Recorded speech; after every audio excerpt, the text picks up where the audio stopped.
NorthJerseySports.com Athlete of the Week. You can nominate an athlete by tweeting at us, hashtag NJSAOTW, or emailing us at njsaotw@gmail.com. Back on the Monday Morning Quarterback, NorthJerseySports.com's original multimedia series talking all things football across the North Jersey high school landscape.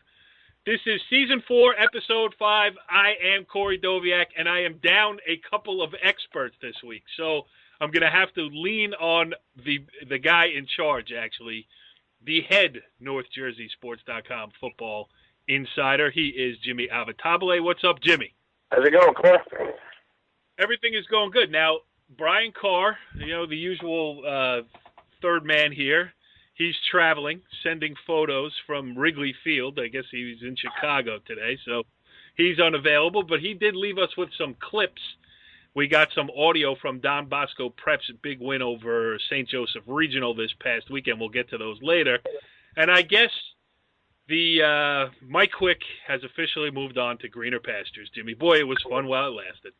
Hey, Mike, I spoke to Mike on Friday before the Bosco game. He really enjoyed coming on the show. He said, down the line, he'd love to come back on again. And I don't know if you know, our listeners might not know, he actually started on Saturday a call-in show on ESPN Radio. So every Saturday morning he'll be in the studio talking some football. And, for Mike and for all the football fans, that's certainly a good thing. Absolutely. Goodbye, Mike Quick. We hardly knew ye. We'll see if we can get him to pick up the phone when we call him next time. But no, it was great having him for those 2 weeks, and we knew he was going to land on his feet. He's the best at what he does, so good for Mike Quick. And maybe I'll have to get up early on Saturday and call and ask some football questions. But we got some good stuff on this show tonight. We're gonna, we have been a lot of non-public heavy the last couple of weeks. So this week we're going to shift it around. Our guest will be Rutherford head coach Andy Howell. He's going to join us. The Bulldogs had a big win on Friday night. Jimmy, you were there. Just, it was a battle of undefeateds in the NJIC, Waldwick against Rutherford. And don't go too into depth, but because we'll have them on to talk about it. But it was a big showing for the Bulldogs. No question. A dominating performance defensively. Everybody knows about their offense and their weapons, but their defense has only given up about 7 points a game through first 5 games. They shut down that really good wing T offense of Waldwick, jumped out 26-0, and basically cruised from there. Yeah, we'll get into that game certainly deeper with the coach, but the NJIC is a great place to start this week because, it was almost like, it's still kind of a novelty, this NJIC conference tournament that they're going to do here at the end of the year. And we misspoke last week when we said there were 5 teams for 4 spots. Going into last week, there were 6 teams for 4 spots because we forgot about Harrison. But at this point, there are 5 undefeated teams left. You got Beckton in the Patriot Division, Harrison and Pompton Lakes in the Liberty Division, Rutherford in the Colonial Division, and Hasbrook Heights in the Meadowlands Division. And Harrison and Pompton Lakes are going to play each other at Hirschfield Park in Pompton Lakes this Saturday. Old school football in the sunshine, if it doesn't rain, and on the grass. So, it's starting to shake out there, but that's one that maybe, think of it this way. If this had been last year and there was no NJIC tournament, would anybody really be paying attention to Harrison at Pompton Lakes in Week 5 for both teams? Yeah, there's no question. Harrison has come back from the dead after a couple of tough seasons. They're undefeated, as you mentioned. And, if our listeners are looking for a nice environment, almost a 1950s feel environment, grass field, stands are close to the field, Pompton Lakes, always a good place to go. And, that's one of the games that I might wind up on Saturday. Jimmy, listen, I did the Blue Tide last year against Woodridge. You're going to make the pilgrimage this year. That's 2 years in a row of Harrison coverage here on the Monday Morning Quarterback. But I'm thinking about that one as well because, it's just fun to see how this whole thing is going to shake out. With Rutherford's win over Waldwick, which, again, we'll get into, that pretty much gives them the run at the Colonial Division title. They got a bye week and then a game against Manchester, which they will certainly be favored in. But You can't talk about the NJIC without talking about this Hasbrook Heights team, Jimmy. 4-0 now. Saddlebrook is not a bad team. They came in 3-1. 41-0, I believe, Hasbrook Heights at halftime. They win 48-14. You and I were both there in week 1 when they took apart St. Mary, so Hasbrook Heights really has it rolling here. Yeah, they're led by, their outstanding quarterback, Frankie Quattrone. Obviously the run game with him out of the gun, but he showed the ability, and Heights showed the ability to throw the ball not only effectively deep for a couple of long touchdowns. And, last year Heights went in there on a roll, got tripped up by Saddlebrook, cost them a home game in the playoffs, which meant they had to go and play Verona, and that kind of ended their season. So I was a little bit interested to see Hasbrook Heights, as you mentioned, against a solid Saddlebrook team, and they, 41-0 at the half, basically says it all. Yep, and Pompton Lakes took care of business 26-0 over Hawthorne, and Harrison beat Queen of Peace 33-6 to set up that one. And then we have the Rutherford game, and it's, actually we taped this interview earlier. There's a lot of good points that I think you make, and I think I finally learned my lesson and shut up a little bit and let the expert talk. So you did a great job in this interview. Let's cue it up. Joining us now, our guest for the evening here on the Complete Performance Baseball Academy hotline, right here, smack dab in the middle of football season, is Rutherford head coach Andy Howell. Coach, thanks for joining us here on the Monday Morning Quarterback. Yeah. Guys, thanks for having me on the show. It's a pleasure, and we should let people behind the curtain a little bit. We do tape this show, and we cut things in and out, and this is our first afternoon edition as we tape this on your lunch hour. Is that correct? That is correct. Dedication to the program, all hours, Coach Howell is available. So first, let's just start with what went on Friday night here. 2 undefeated teams going at it. Our guy, Jimmy Avatable, thought it so important that he showed up in person to watch it, and you guys come away. You jump out 26-0, come away with a 33-7 win over Waldwick. That one's got to feel good, huh? Yeah, that was a real exciting Friday Night Lights experience right there. That's what it's all about. 2 good football teams, small schools, division title on the line, birth to the NJIC playoffs on the line. It started out real well for us, and I think that helped with our kids as far as confidence and just gaining some momentum, and we were able to just roll from there. Go ahead, Jimmy. Yeah, Coach, first of all, congratulations. It was a dominating performance. First half, jumped out 26-0. Everybody, when they talk about Rutherford, they talk offense, and for good reason the last couple of years. But the thing that impressed me was your ability to shut down Waldwick Midland Park's wing T offense, shut down the trap, the sweeps, the dives, and then you force them into passing situations, which is something that they don't particularly do well. How important was that going into the game, shutting down their run attack? Well, that was the game plan. I was actually pretty shocked myself as far as how well we executed. And it wasn't just one running back that we had to stop. They have a multi-dimensional offense as far as 3 different backs, a mobile quarterback. So they had a lot of weapons. And, with a tough offensive line, we knew that they were going to be, very physical up front. And, sometimes a team like that, when they keep your offense off the field and just keep churning out first downs, it could be very frustrating. So we knew we had to stop them on first and second down, kind of get them off their game plan and force them into some passing situations that they might not be very comfortable with. But, a credit to our kids. I mean, they really came out fired up. They were swarming through the football, gang tackling, hitting them at the line of scrimmage, and, it was really a dominating defensive performance. I'm really proud of those guys. Jimmy, continue. I don't know if you want to ask him some more game stuff. You were there, I wasn't, or if you want to get into some of the NJIC or state tournament, scheduling stuff. Yeah, Coach, obviously when people talk about Rutherford last year, the success you had going to a state final, you returned what I feel is the most versatile player in Bergen County in Kevin Kozakowski, running back, receiver, defensive back, returning punts and kicks. But a couple of things that all the football fans wanted to see is how you would be replacing Nick Birchby, the outstanding quarterback.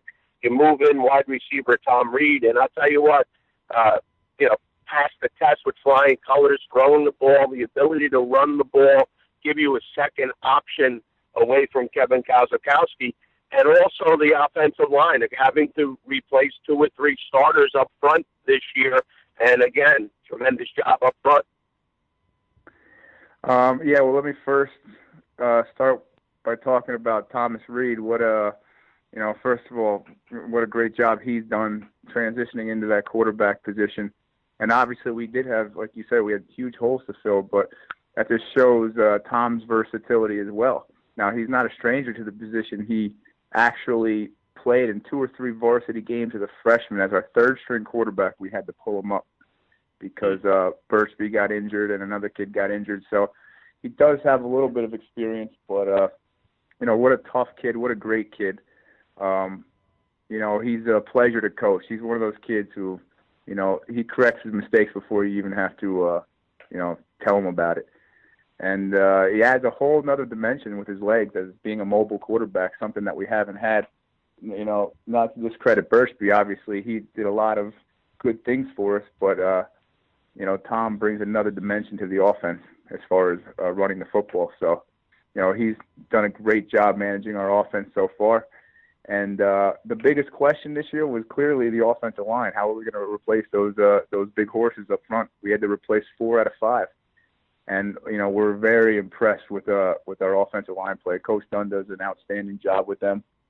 We're racking up, 250 to 300 rushing yards a game. We're moving the chains and, we're getting it done. So let's give those big guys some publicity. Give us the names of the big boys. Anthony Melfa. Well, he's not such a big boy, but he's our lone right. he's our lone returning starter at center. Give us the Southern Bergen County small school football version of the big boys up front. Those big boys are about 100. Yeah, about 5'8", 190 pounds. Right. That's Anthony Melfa, but he's a 3-year starter there at the position. He really anchors down the O-line. We had to replace the other 4, and we'll start with Vinny Nikolic as our right guard. He also plays D tackle for us. He stepped in and is doing an incredible job. He plays alongside Lawson Fisher, who probably had the game of his life last Friday night on defense. He was in there at D tackle, and he was the kid blowing up the traps and making a tackle in the backfield half the time. He's playing right tackle. He's only a sophomore for us, but he's got so much potential. He's going to be an outstanding football player. Just keeps getting better and better every single week. On the left side, at left guard, we got probably our biggest offensive lineman, Jesse Madden, at about, I want to say 6'2", 250. He hasn't played. This is his first year out since freshman year, and we're very thankful that he decided to come back out for us, because that would be a huge hole to fill if he wasn't. He's a big physical bruiser, and does a lot of good things for us. And the last kid is on the left tackle. That's Sean Williams. He was also a 3-year starter for us on defense, and this is his first year being a full-time starter on offense. And he's probably our most athletic offensive lineman. He's athletic enough to play a lot of the skill positions, but it just so happens that we need him up front, and he's doing an outstanding job as well. He's got great feet, got a great motor, and a great leader on top of that. So those are the guys, the South Bergen big boys, as you would call them, and they are the main reason for a lot of our offensive success this year so far. I love it. You see a kid who might be on the, not even big, but on the bigger side, walking around the hallway. Hey, want to play left tackle? Yeah. So, all right, we want to get into a little bit of this NJIC stuff, because this is fun. It was a great idea, well, at least from our perspective, it was a great idea by the conference to go to this format where they're going to have their own conference tournament this year. Schedule is sets up pretty interestingly for you. You get you played 0 week, I guess. You get out to the 5-0 start. You have a bye, then you have Manchester, and then we go into uncharted territory here with this NJIC playoff race. Your Waldwick game, I think, was a knockout game. It left 4 undefeated teams with yourselves, Hasbrook Heights, Beckton, Pompton Lakes. Now, is it if those 4 teams all remain undefeated, is it those 4, or is it from divisions? How does it work as to who gets to participate in this semifinals? Well, I think you got it right with those 4 teams. As long as those 4 teams remain unbeaten, that's going to be the final 4. Okay. Those are the division champs in each of the 4 divisions. So what will happen is we will get matched up with the division champ of the Liberty division. Now that, as of now, is going to be, looks like it's going to be between Pompton Lakes or Harrison. They play each other this Saturday. They're both 4-0. So, I don't want to jump the gun as far as saying who's going to be where. Right. But what I could tell you is that the 4 division champs out of each of the divisions will play in a Final 4. And then the losers will play a consolation game for 3rd place. The rest of the teams will be matched up for crossover matches. The teams 2 through 7, they will be matched up accordingly based on their record for consolation games as well in weeks 8 and week 9. Jimmy, you go ahead, because you had some interesting thoughts on this too, as far as scheduling. Yeah, Coach, obviously for a fan of football, it's a great idea, Final 4. You have 4 great teams going at it. But as a coach, how does it change your approach to the playoffs? I mean, you would have 2 very, very difficult games right before a first-round playoff matchup, potentially. How does that change the philosophy or your approach down the line? Well, I'll be the first to admit, when this thing first got introduced, I was a little hesitant just because I was unsure. I wanted to know a little more about it. Okay? Right now, I can tell you I'm one of the biggest advocates for it. I'm all for this thing. It's really exciting. I give a lot of credit to Charlie Voorhees over in Sea Caucus, who he was pretty much the architect of this whole thing. It was put in to basically maximize power points and to try to get those teams in the NJIC, get them some competitive games at the end of the season where you can really maximize on your power points to get a good ranking in the state. Now, as far as your philosophy going into it, I think it's a great thing just because of the fact that you're going to be these are 2 solid tune-up games for you going into states. You want to play somebody competitive.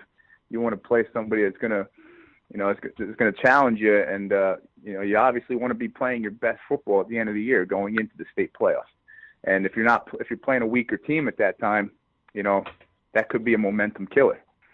So I think it's great for the teams at the top who are going to be, A, maximizing power points, but B, basically playing 2 extra playoff games before states even start as preparation. So I think that's pretty beneficial.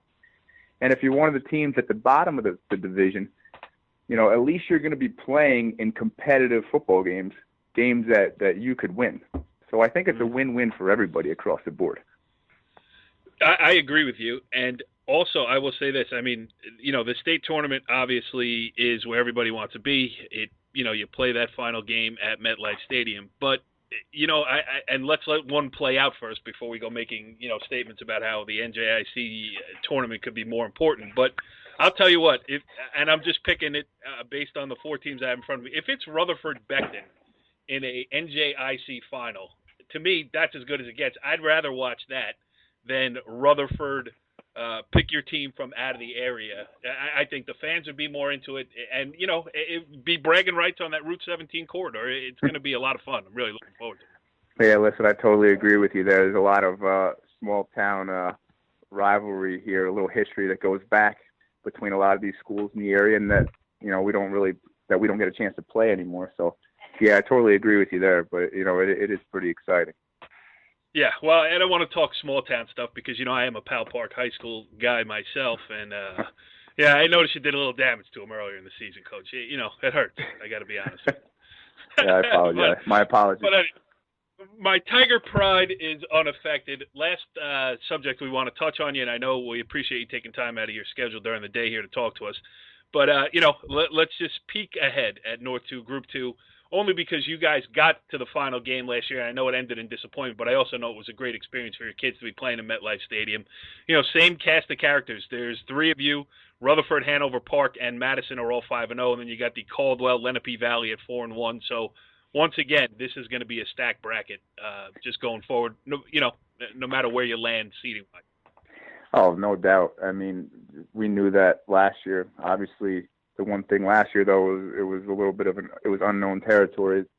being that we haven't seen a lot of those teams. But, now I think we're a little more familiar with a lot of the teams that are in that section. And you're right, there is a lot of talent. It is pretty stacked.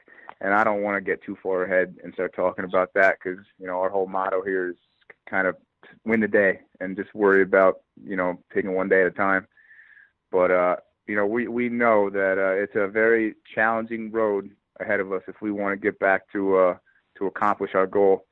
But, maybe we'll talk more when that time comes. Well, good, because if you just asked to come back on the show, Jimmy, when we get a guy on the hook, we call often, right? So absolutely. Yeah, I think you may rue those words, Coach, but we do appreciate it. Jimmy, anything else? Did we miss anything? No, we're good, Coach. Congratulations so far, and good luck the rest of the way. All right, guys. Thanks a lot. I appreciate you having me. All right, that was fun. A little lunchtime talk with Andy Howell. And Rutherford, what long been known as a baseball town, starting to make some noise and getting the community behind it, Jimmy, and the football portion. You mentioned Rutherford being a baseball power, and for good reason. I mean, the last 30 years they've developed a lot of very good baseball players up into the minor leagues, and some have actually played professional baseball, like Vinny Mazzara.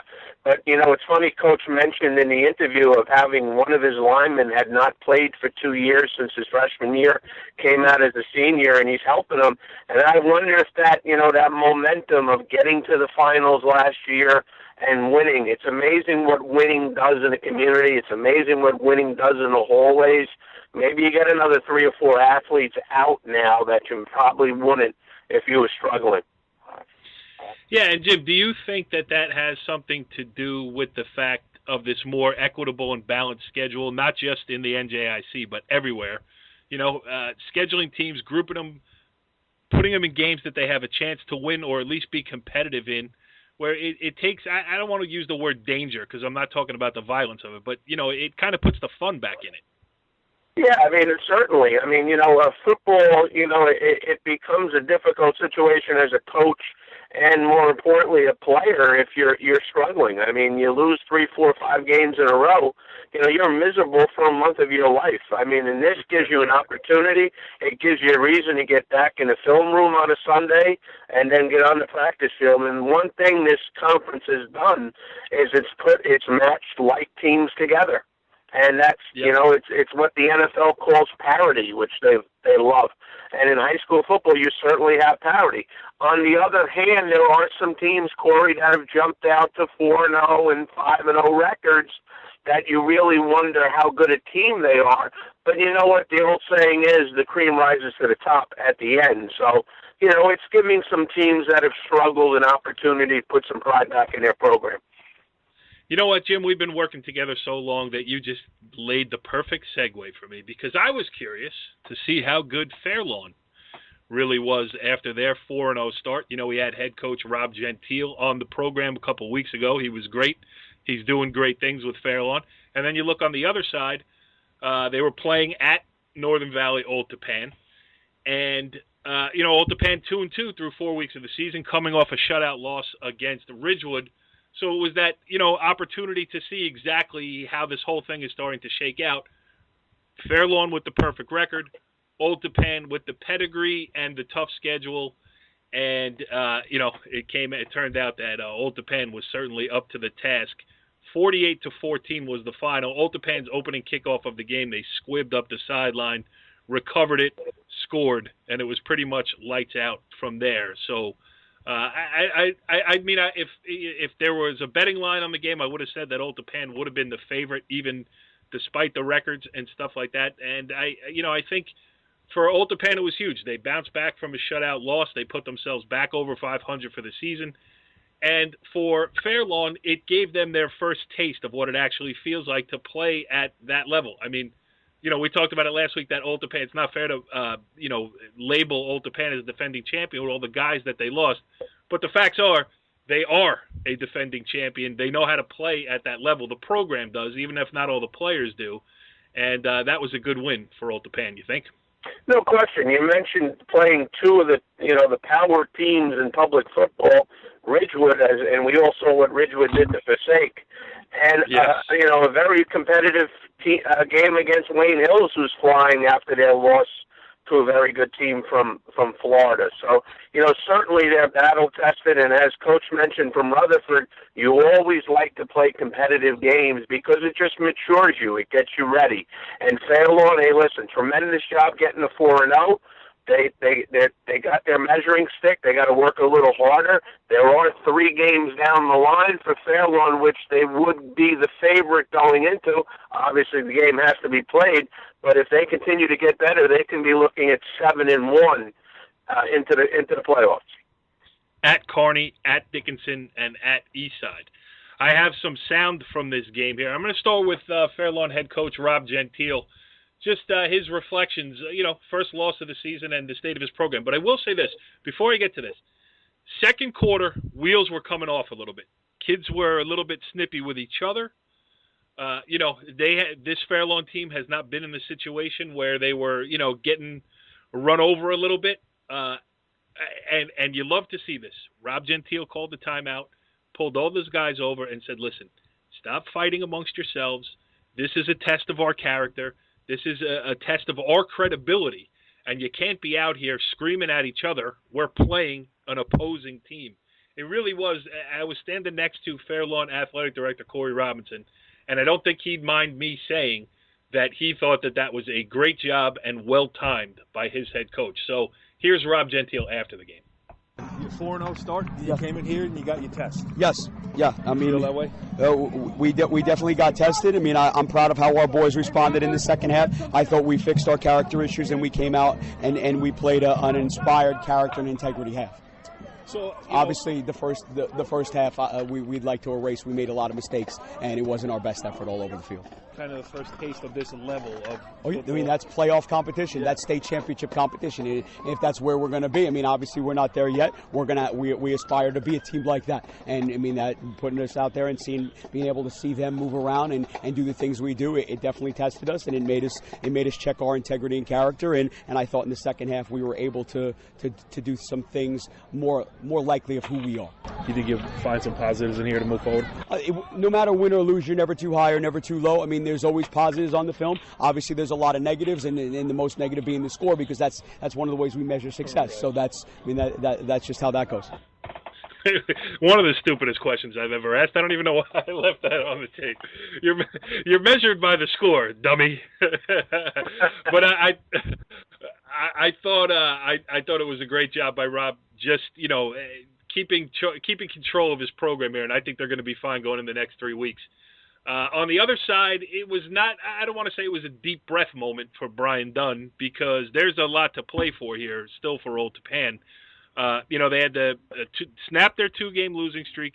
They play at Teaneck, and then they host Northern Highlands in a game in 2 weeks. That's really turning into one of the most interesting public school matchups in Group 3 that we're going to see. And then they'll finish against Indian Hills before the state cutoff. So they're in a great position to make a state tournament run. And I caught up with Brian Dunn after the game. Here's what he said. We did a good job just getting back to doing what we're good at and trying to stick to the things that we want to really, excel at. And, I thought we did a pretty good job. Obviously, taking care of the ball and not turning it over, it makes a big difference. So that's good. When you talked before the season, you knew it was going to be that 4-game gauntlet at the front. Mm-hmm. You got out of there 2-2, which is, maybe 3-1 would have been optimal, but whatever. And now you feel like you can make this, stick and carry this into a playoff run here? Yeah, that's the plan. I mean, but this team was their coaches are doing a good job with that squad. They came in 4-0 and they came on a pretty good high. So it wasn't like all of a sudden we had a letdown week where we could, we thought we were getting a break in the schedule. Right. It was going to be they have some good skill kids and quick kids. You saw a kid break a long run. So, it was I thought it was going to be another tough game for us, and we played well. We didn't turn the ball over this time. We were moving the ball and finished with some scores, so it made a difference. Hopefully we just keep that rolling. How is it with this team? I mean, it's so different, so many new guys, some injuries. Yeah, it's a different year. Yeah, but that's every year in high school. I mean, people keep saying that. Yeah, we do that every year. Every year we move on a whole group of guys, and we had a nice season, but it's a new group of guys that's every year in high school sports. So that's a great part about it. Tune in next week for What Stupid Question Will Corey Doviak Ask Next? Hey, Bri, seems like you've graduated a few players. Anyway. Jimmy, you there? Yes. Okay. You didn't like. You were shell shocked at my stupid questions. Is that correct? Yes, it was. Yes. One interesting aspect from that game is the return now to full health of Marquez Antinori. He is the transfer from Ridgefield Park. He played some in the Ridgewood game last week, and this was really his coming out party. He had 2 touchdowns, and he's the kind of kid that you insert now into this team, which, Old Tappan still returns a lot up front. They can block. They're very good up front, actually. You had a running back like James Kelly who can get you the tough yards in between the tackles for sure, and Jack Bilali, strong-arm quarterback who can roll out, do some things with his feet. But Antinori is that kind of breakaway running back that when you insert him into a program as solid as Old Tappan is, I feel like he could be a real difference maker, and there's not a lot of tape of him from the first month of the season. Yeah, Corey, you mentioned teams that are ultra successful in the playoffs and that go on to win state championships. For the most part, they have that one very, very good player that can put a team on his back and take him to the promised land. And you mentioned adding him to a mix of a solid team. And, you have a bunch of kids that might not have played a lot in that championship run, where they were certainly there during practice. They were certainly there on the sideline. And what they have up at Old Tappan is a program. And there's a perfect example of it. Yes, absolutely. I caught up with Marquez Antinori after the game. Here's the interview. I talked about the adjustment period, getting used to new teammates, new school, new everything, and here's what he said. Corey Doviak from North Jersey Sports. Nice game. Thank you. So how does that feel to finally, get to fully contribute in a game here? I mean, it feels great, man. I just came off a knee injury not too long ago, so I've been working hard in the off season, recovering back from the knee injury. I've been working really hard. I've been going to physical therapy almost every day of the week to come back, and I'm finally back. It feels great. So how did tonight feel then? It felt really good. Yeah, it felt really good, First home game back. Last week was my first game back, but finally transitioned my way into the offense, so I hope to help even more than I did today. How hard has it been? I mean, I know you came from Ridgefield Park, right? Yes. I know they miss you down there. Yeah. I'm friends with some of those guys. So, coming up here, new school, trying to fight an injury, find your place on this, how's the adjustment been? It's great, man. Everybody up here is great. The coaching staff is amazing here. They're pushing me harder so I can do better on the field, obviously. The kids, the players, everyone here is great. It's just, it's all helping me, I feel like, with my game.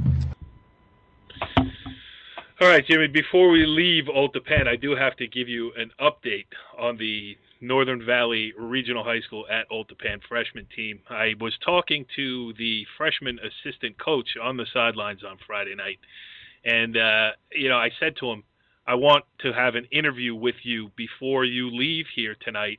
I had the recorder out at halftime, but, things got a little busy. Then I get done interviewing Brian Dunn. I'm looking around for my guy. He was gone. And they're 0-4 on the season. Oof. Yeah. Another couple more losses, he might be back on the show. Is that what you're telling me? Well, we do have a couple of vacancies here on the Monday morning quarterback. I'm gonna start the hashtag bring back Brandon on Twitter, and we'll get the big guy with us again. He sends his regards, and he is gonna join us before the season's out. He promised us that for sure. All right, let's go around some of the other New Jersey Super Football Conference scoreboard here. A couple of things that popped out to me. Maybe we just go back and forth, Jimmy. It's just me and you here talking. But like I mentioned, Northern Highlands, maybe proved more in the loss this week than they did by starting the season 4-0. Gave a very talented and 6-0 Wayne Valley team all it could handle, 22-16 Valley. But, Highlands earned some respect off of that one. Not only did they earn some respect, Corey, they had the ball inside the 3-yard line late in the game, could not punch the ball in the end zone. That would have been the winning touchdown. And I spoke to offensive coordinator Joe Catrona, and they were very, very disappointed. They felt that they had made major steps in the toughness department, and they feel that they have a little bit farther to go. At that point, they felt if they could be a little tougher down on the goal line, they would have scored and come away with a win. And, that program is certainly taking steps forward. You mentioned, though, their schedule will get certainly tougher in the next 3 weeks, and it would have been a nice game to steal if they could have. Yes, you mentioned that schedule. It's at Mawa, at Old Tappan, home versus Riverdale. So it's a tough run-in. They got 3 left before the state cutoff against 3 quality playoff caliber teams. So, and Wayne Valley, 6-0. They escape, as you mentioned. They play at Irvington. Then they are home against West Milford before the big one with Wayne Hills. Both of those teams undefeated. At least Wayne Hills is undefeated against New Jersey competition. They're 5-1, but their lone loss was out of state. And they're 5-1 now after a 42-14 win over Pascack Valley. Pascack Valley 0-5. Surprising to see the O before the dash there in their record. Yeah, it's tough. I mean, obviously, when you're used to success like they've had in the last decade, not only in the back-to-back championships, the previous 10 years they've had very, very good success. But you know what? The schedule might be the toughest in public football in North Jersey. And you know what? They're playing a lot of younger kids with not a lot of experience. And, it tends to show up in the big game, a lack of experience. But it'll make them better down the road this year and then in the future for next year for Coach Cusimano. Yes, and if they hang in there, and I'm sure they are, they got a chance to play spoiler here. They play at Demarest and at Ridgefield Park in their next 2. And, I mentioned Ridgefield Park. You would think but your Westwood Cardinals, I know you like to talk about Westwood. You've seen a lot of them over the years. You got some friends over there at that program, too. They are 3-2 now. And not that I am shocked that they beat Ridgefield Park, but 42-0, 5-0 Ridgefield Park coming into that game, and 42-0 the end result. That's a little bit of an eye-popper. It certainly was. You mentioned not the fact that necessarily Westwood won, but they won convincingly. Kind of like the Northern Highlands lost this week. They lost to Riverdale 2 weeks ago in overtime. They gave up a 4th and 15 touchdown, and if they could have gotten off the field, they would have won that game. But, I think the light bulb went off in the players' minds that night that, wait a minute here, we have a good team. If we get back to work and we clean some stuff up, we can make a serious run. They certainly did. 42-0. Defensively, they were outstanding. And obviously they put up 42 points against an undefeated Ridgefield Park team. They went from a 7 seed this past week that they jumped all the way up to a 3 seed. And you know what? They're a team to look forward to. They're playing a lot of sophomores and juniors, and, they might be a year ahead of schedule. Yes, 3-2 now on the season at Cedar Grove, then home against Ramsey and Englewood. So things are shaping up nicely for the Cardinals here. A team that we've mentioned as an opponent, but let's mention their game here. Riverdale 4-1, beat Bergenfield 49-7. And, it really is amazing because they lost basically their whole team from, a solid core of seniors that had been to back-to-back state championships. I was there on opening night. They squeaked by Pascack Valley, and now they're 4-1. They got Ridgefield Park at home this week. They play at Ramapo, at Highlands. I mean, any of those games can go any way. I wouldn't be shocked if they were 7-1 or 4-4. I don't know what to make of all of this stuff, but Riverdale has put itself right back in the mix again, Jimmy. Well, 2 things, Corey. Obviously, it starts with Coach DJ Nimphus, as we've talked about, one of the best coaches in Bergen County, public, non-public. As far as bringing a team along confidence-wise, as you mentioned, only 3 returning starters from last year's state finalist team. They lose their quarterback, Estevez, early on. He's out a couple of games. He's put back into the offense, and now all of a sudden that offense is just really rolling. And more importantly, defensively, if I remember correctly, they had almost 15 tackles for loss in the game against Bergenfield, which is an incredible number. So, would it surprise you to be at Giant Stadium for the 4th year in a row and see Riverdale there? Absolutely not. No, it's true. And, thinking back to week 1, too, I was standing next to Brandon Flanagan, who is the Riverdale baseball coach, and he was pointing out, some of their multi-sport athletes out there. And that's what, as DJ Nimphus, the great quote machine, said, welcome to Russia, where we're all the same. Brandon was pointing out all the kids who play multiple sports, and that's what they have. They have tough, hard-nosed athletes who've learned how to win. Say, football, of course, because they've been so successful, but their baseball program is successful. Even their boys' soccer team, even if this is not their most talented bunch, they go out and they give you a handful every time they go out and play. I mean, they're just very competitive. A kid like Garrett Demaray comes to mind. The second baseman on the baseball team, Steve Yellen, who's an all-Bergen County catcher, is chipping in here and there on some plays for Riverdale, too. So, they're a fun team to watch. And it's almost time to have DJ Nymphius on this show because I love it. So we will do that. What else? You want to pick one here? I got a whole list, but I'm monopolizing the conversation. Ramapo would have won a big convincing win over Englewood, pretty much expected. But you know what? There was a little panic in North Jersey about Ramapo's program. Again, they lost a tremendous amount of skilled players from that team, not only from their football championship team, but from their very, very good boys basketball team. So they lost a lot of experience. They went up. They got beat by Wayne Hills in that monsoon in the second half.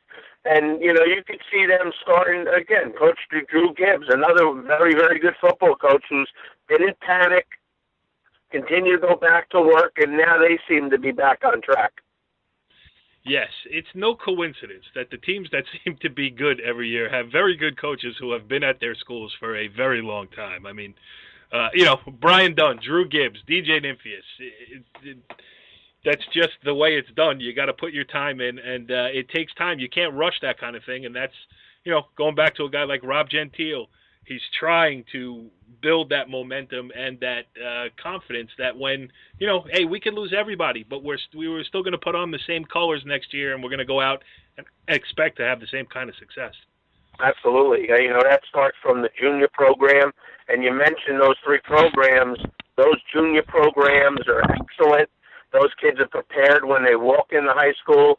They have very good freshman programs year in and year out. A good JV program to develop kids, get them ready for the varsity level, and it almost looks seamless to the average football fan, but it's a very, very difficult thing to accomplish, and those three schools have. Yeah, absolutely. And you mentioned Ramapo, so then you got to mention Demarest, because Demarest made its mark this season by beating Ramapo at home. Demarest has now won 2 straight since losing to Northern Highlands. They're 4-1. They beat Indian Hills 42-6. Demarest with games at home against Pascack Valley, at Dwight Morrow, and then home against Paramus. Hey, listen, PV, I don't care 0-5. PV is going to give them a challenge this weekend, that's for sure.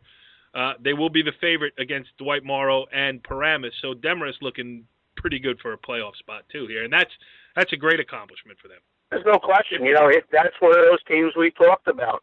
A very, very competitive schedule, a very fair schedule. They played a lot of sophomores and younger kids, as we mentioned last couple of weeks ago when we spoke to Coach, and those kids got a lot of experience. They lost games, but they kept coming back, and then they gained experience, and now it's paying very big dividends for Demarest's football team. Yes. A couple more I'll touch on. You stop me if you want to go deeper. Clifton ended a 2-game winning streak. 2-game losing streak, They beat North Bergen 34-22. Clifton got back to 3-2 on the season with games at Kennedy and against Bergen Tech here coming up. So Clifton could be back on the upswing as well. And then one from Friday night, again, not the outcome, but maybe the final score was a little bit surprising. Passaic Tech 49-14 over Hackensack. And, I know Hackensack was really looking forward to that game. I covered a boys soccer game there on Thursday. And I was, standing on the fringes of a football conversation, and they were putting a lot of stock in that Passaic Tech game after what happened last year, and Passaic Tech didn't care.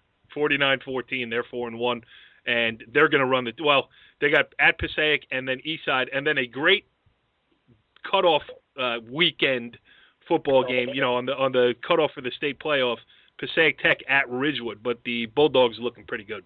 Passaic Tech, the defending champs. Obviously, their big tackle just committed to Pittsburgh. Their quarterback is tremendous, some good skilled kids. And, they're a program that's used to winning. And Hackensack is a team that continually gets to the mountain. They just can't take that final step.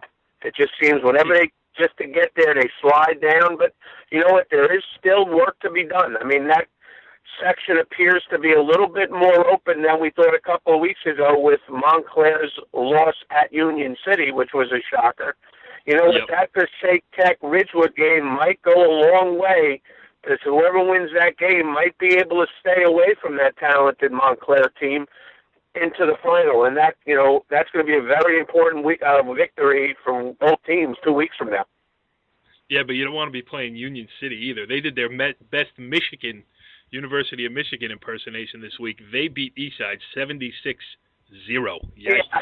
Yeah, that's disappointing in a lot of ways as a football coach. You know, 76 points. You know, did you need to do that? You know, let's be honest. I know there are times when you play somebody that the talent, the differential is so great, but you really have to find a way not to score 76 points.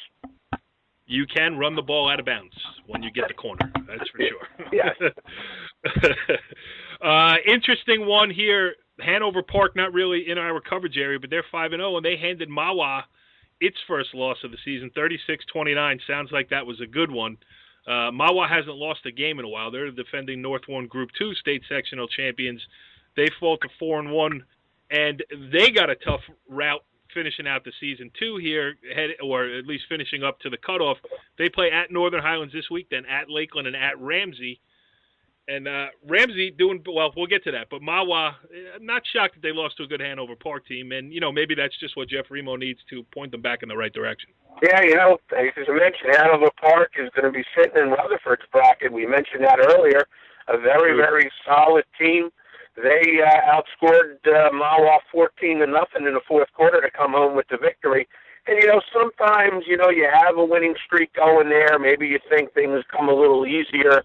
And, you know, it's a good tightener for Coach Remo, and they certainly have their, you know, their hands full with a up Northern Highlands team this Friday. Yes. I just mentioned Ramsey only because, you know, that team, they lose Coach Vic Traberzio, who was there for a long time. You know, people think the wheels are going to fall off a little bit. They got off to a rough start to the season. They're back to 3-3 in one of those matchups that the New Jersey Super Football Conference, a byproduct of that, Ramsey 30, Hoboken 26. You know, when are you going to see Ramsey and Hoboken playing a game of football in the regular season? That's the way it shook out, and that sounds like that was a very competitive football game. Hoboken fell to 3-2, Ramsey back even, and they play at Pascack Hills before they play Westwood before the state final cutoff.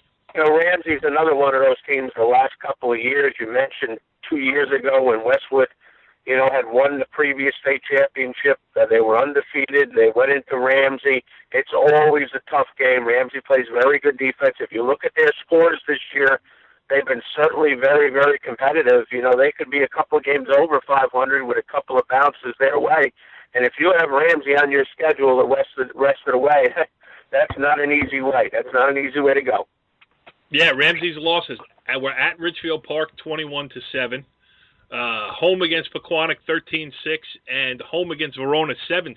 So they really have been in every game they have played, and you know, even their wins have been close. So they're battle tested. They know how to play in close games, and they're not going to panic. All right, that is the public school look. Did I miss anything? Anything you want to mention? Just want to mention, you know, Cliffside Park beat They beat Bergen Tech, you know, snapped the 23-game losing streak. And, you know, that's nice for the kids at Cliffside Park because, you know, when you carry a losing streak like that, like Rutherford, everybody wants to pat you on the back in town and in the hallways. It's just the opposite in football, you know. You're like the only man on a boat. And they got the job done. They beat Bergen Tech. Again, another game that was, you know, set up pretty well, Matt. You know, between two struggling teams, they won this week. They also have a game this coming week. They might be able to pull another win. And, you know, Cliffside Park, one of the traditional good small school teams that struggled probably the last 8 to 10 years. But it's good for the kids. It's good for the coaching staff. And congratulations to them. Congratulations, Babe Mongelia, who just was inducted into the Palisades Park High School Athletic Hall of Fame this past June. He was the head coach of the 1991 state championship team, one of only 2 in the history of Palisades Park High School. So plaudits to our very own Babe Mongelia. All right, Jimmy, let's move on to the parochial side of it here. And, we got to start with the big one on Friday night in Ramsey. It was the battle, for the number one, the state ranking, number one state rankings, Don Bosco Prep at home against St. Joseph Regional. And if there's one thing I learned from Mike Quick, he was on it quickly, that Don Bosco was his favorite to do the damage in, non-public Group 4.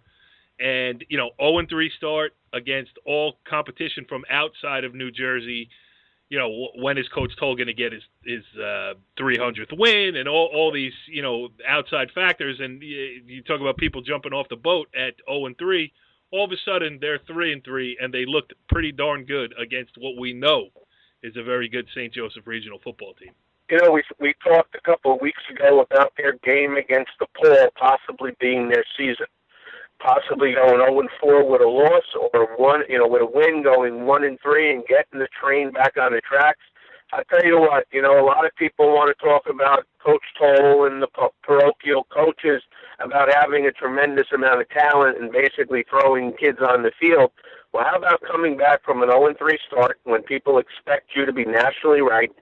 As you mentioned, a lot of people, jumping ship and basically reinventing yourself in 2 weeks. They went from a power football team with a tight end and an I formation. Now they're in a spread gun formation with Tommy DeVito, who's having a great 3 or 4 game stretch. They went empty a lot formation-wise the other night, so they really invented themselves offensively. They moved some people around defensively, and they've come a long way. They beat a very talented St. Joe's team, and Mike Quick, again, was on it. They're very, very good freshman tailback. Jalen Berger scored, Tommy Courtney with a touchdown, and Kevin Brennan, the 3 running backs. So, Don Bosco is right in the mix. They have a bye week this week into Paramus Catholic. For St. Joe's, it just seems like that train, whenever that train takes a couple of steps forward, it seems to take a couple of steps back. They had to be disappointed. They were on a high after beating Bergen Catholic the week before in double overtime, and they just couldn't get it going. But, again, a long way to go there, a lot to play for, a Group 3 state title. It's just nuts. The parochials are nuts because you look at Bosco, their next 3 games are home against Paramus Catholic, at Bergen Catholic, and then at St. Peter's Prep. It's like, the 24-hour rule to enjoy these victories, it's got to be like the 24-minute rule because there's no time for celebration. Although there isn't, Corey, and people have to understand what it takes out of a 15 to an 18-year-old kid to continually play in these type of games where we've seen one mistake in 4 quarters is the difference in the game. I mean, it's come down to that it's so even that one mistake, you can win, you can lose. And it's tough to keep kids, as Nunzio has said to us numerous times, Nunzio Campanelli, it's a very tough thing to keep kids on a high for 12 weeks. That's why the bye comes at a good time for Don Bosco and also Paramus Catholic, who's 5-1. They held on. They held on to beat a very talented Pope John game. But you could tell their coaches and their kids, the bye is coming at the right time for them this week. So both teams in a bye this week, and they'll play each other next week. Yeah, we'll touch a little bit on that in a second here, but I do want to – I said there was a 24-minute window to celebrate these victories, and it just so happened that our very own Brian Carr was in that window standing next to Tommy DeVito after the game on Friday night. He talked to the Don Bosco Prep quarterback, who is also this week's NorthJerseySports.com Athlete of the Week. So hear this from Tommy DeVito. Brian Carr here with Tommy DeVito from Don Bosco after a big win over St. Joe. Tommy, tell us about the game. It was a really great game. We knew they had a really good defense. especially coming off our MetLife win last year. We knew we had to protect our home fields, and really, as an offense perspective, we just had everyone had to do their 111s, everyone had to do their job, and just put everything together, and that's what we did. Right. Couple touchdown passes. Yeah, you were really throwing well. Second quarter really drove that one drive. I think that was probably a big game-winning drive. Right. The score go up by 10-0 at halftime. So, couple nice passes. Any good pass you can think of on the drive? Just the one to Wonky. The one for the touchdown. Yeah, I saw he's a real fast kid. He's a real special kid. Saw him run. Knew the safety was going to get there. Put it out there for him. He got it. And it's a great feeling. Good. So how does it feel now? Probably likely to be number one team in the state now after a tough early season, right? Yeah. I mean, it's a great feeling. There's a whole bunch of stuff going on with the media. Bosco's lost the first 3 games, so, they might only beat Joe's by a point or 2, but, we really just want to come out and show everybody what Don Bosco football is all about and show them that we never left and we never got lucky last year to win the state championship game. We just want to make that point, and we did. All right. Thanks, Tommy. Good luck. Consider it point made. Now, Jimmy, the last piece of tape that I have here, Brian Carr, when he does his interviews, he's very ebullient. He gets in there. Brian Carr from NorthJerseySports.com. Now he was at the knee of the master as he just snuck his microphone in to piggyback off somebody else's interview with Don Bosco Prep head coach Greg Toal. Well, the big thing is, going out and getting better every day. That's we have, same. When you were here, that was the same formula. That hasn't changed, and that's it. It's a simple formula. You can't sit back and take it easy. You got to get better, and our kids answered the bell. They could have packed their season in. They're only 3, 4 us. Hey, you know what? That's not us. And our kids fought their tail off tonight. I'm proud of them. Coach, what can you say about the play of Tommy DeVito in the second half? He takes that big hit, and then he comes back and has a phenomenal It's amazing. half. He was amazing. Tommy was absolutely amazing tonight. He played great, and he played like a big-time Division I player. Jimmy, it's one thing to interview a 16, 17, or 18-year-old kid after a game. It's a whole nother thing. When, I felt those nerves walking up to Bob Hurley or, Brian Carr. He's got to get his this is the NorthJerseySports.com voice for Brian Carr we need there. Yeah, he's got to get to that next level to get that varsity letter. And, obviously with joking around, he does a great job. But, what about the job Coach Toal has done, being 0-3? Unbelievable. I spoke to offensive coordinator Mike Teal after the third loss to Moeller, and I said, how was Coach in the locker room after the game? Was he, did he go crazy? He said, no, just the opposite, Jimmy. He's shown a lot of patience. He knew at that time that if he really went crazy and started singling out people, that he would lose the team. So, a great coach, no matter what level you are, needs to know when you can pat someone on the back or when to kick them in the rear end, and that makes a great coach. Absolutely, and the results are paying off, and still nothing is any kind of clear when you start looking ahead to that non-public Group 4 state playoffs.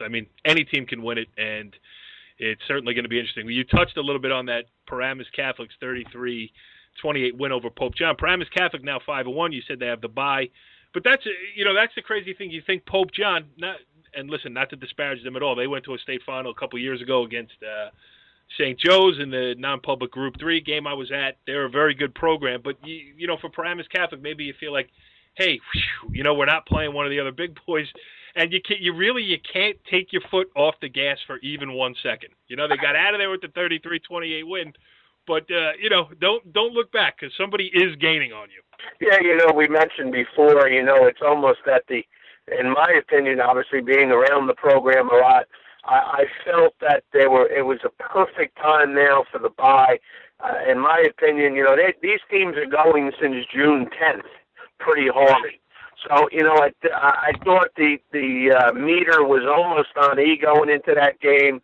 It was a worrisome game for me, for Paramus Catholic, because, they're talented enough. Pope John, they did not have their talented junior running back, Neal. He did not play in the game, and their quarterback was fortunate enough for Pope John to throw 3 touchdown passes. They had the ball, again, under a minute to go in Paramus Catholic territory. But, Paramus Catholic found the way to win, and that's the one good thing about that team. 2 weeks in a row, a nail-biter situation, St. Peter's and Pope John, they found the way to win. Absolutely. And, it might be Dan Sabella time around here on the Monday Morning Quarterback one of these weeks. Well, certainly, the winner of that game next weekend, if PC should get it, would certainly be interested to talk to him then. Just closing this out here, St. Peter's Prep bounced back from the loss to Paramus Catholic with a 34-22 win over DePaul. St. Peter's Prep, listen, they got it. The schedules are ridiculous too. They got home against Bergen Catholic, at St. Joseph's Regional. The beat goes on and on there too, and St. Peter's Prep is right back in the mix of things as well. Yeah, DePaul again. A very young team, not a deep team by any stretch of the imagination. They've been in every one of those football games. They had a lead with it versus Paramus Catholic. They were right. They had a lead up against Don Bosco. They played very competitively with Bergen Catholic into the fourth quarter.